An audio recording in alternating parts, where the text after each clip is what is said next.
शायर बशीर बद्र का एक शेर है, दुश्मनी जमकर करो लेकिन ये गुंजाइश रहे जब कभी हम दोस्त हो जाएं तो शर्मिंदा न हो।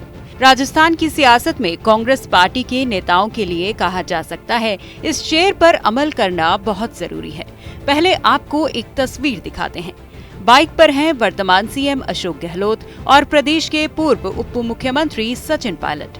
चौंकिए मत, ये तस्वीर हाल फिलहाल की नहीं है, ये तस्वीर 2018 से चुनाव के पहले की है। अब आपको लग रहा होगा कि इस तस्वीर को भला अब क्यों दिखा रहे हैं, तो अब आपको इस तस्वीर के उन सियासी मायनों की कहानी बता देते हैं। मौजूदा वक्त में प्रदेश में बीजेपी और कांग्रेस की अदावत से कहीं ज्यादा चर्चा में है सचिन पायलट वर्सेस अशोक गहलोत की अदावत। ये अदावत हाल फिलहाल या फिर पिछले 4-4.5 साल की नहीं है। कहा तो यहाँ तक जा रहा है कि ये अदावत पुश्तैनी है, यानी कि सचिन पायलट के पिता राजेश पायलट और अशोक गहलोत की अदावत का असर सचिन के दौर में भी चल रहा है। दरअसल राजेश पायलट और अशोक गहलोत दोनों ही राजीव गांधी के खास दोस्तों में शुमार थे। अशोक गहलोत इंदिरा गांधी की कैबिनेट में भी रह चुके थे, इसलिए वो ज्यादा तजुर्बेदार थे, मगर राजेश पायलट राजीव गांधी से दोस्ती के चलते अक्सर ही अपनी अतरंगी बयानबाजियों के लिए मशहूर थे और मशहूर था गहलोत से उनका 36 का आंकड़ा। ये बात तब की है जब राजेश पायलट केंद्र सरकार में सूचना प्रसारण मंत्री थे। तभी उन्हें जोधपुर में एक डाकघर के उद्घाटन में आना था। वो आए भी, मगर यहाँ ऐसा वाकया हुआ जिसने गहलोत वर्सेस पायलट की पुरानी अदावत को जन्म दिया।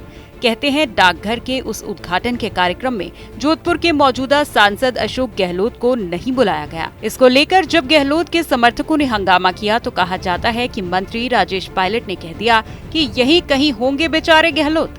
मगर कहते हैं ना, वक्त बदलते देर नहीं लगती।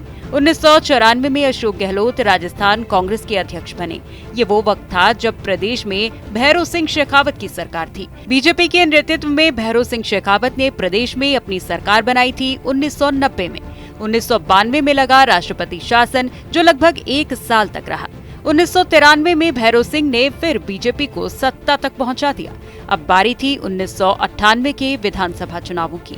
इस चुनाव में प्रदेश में कांग्रेस के दो सीएम दावेदार थे। एक तरफ थे परसराम मदेरणा, तो वहीं दूसरी ओर थे शिवचरण माथुर।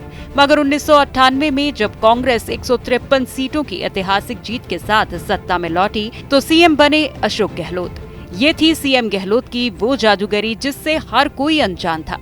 कहा जाता है कि सीएम गहलोत इंदिरा राजीव के करीबी होने के साथ ही सोनिया गांधी के भी करीबी तब बन गए जब उन्होंने सोनिया गांधी के कांग्रेस अध्यक्ष बनने में मदद की। उस वक्त सोनिया गांधी के ऑपोजिट में खड़े थे जितेंद्र प्रसाद, और जितेंद्र प्रसाद का साथ दे रहे थे सचिन पायलट के पिता राजेश पायलट। अब सचिन पायलट और अशोक गहलोत की अदावत का अंत कब होगा? दोनों के बीच चल रही बयानबाजियों पर रोक कब लगेगी? क्या आलाकमान दोनों पर कार्रवाई करेगा या फिर सचिन पायलट अपने मुखर विरोधों के चलते पार्टी से बाहर होंगे? वैसे 2020 में सचिन पायलट पर आलाकमान कार्रवाई कर चुका है, जब बगावत के चलते उनको अपने पद गंवाने पड़े थे। अब चुनावी साल है और पायलट युवा पहचान, ऐसे में कांग्रेस का कदम काफी मायने रखता है, क्योंकि राजस्थान के साथ ही मध्य प्रदेश और छत्तीसगढ़ में भी विधानसभा चुनाव होने वाले हैं।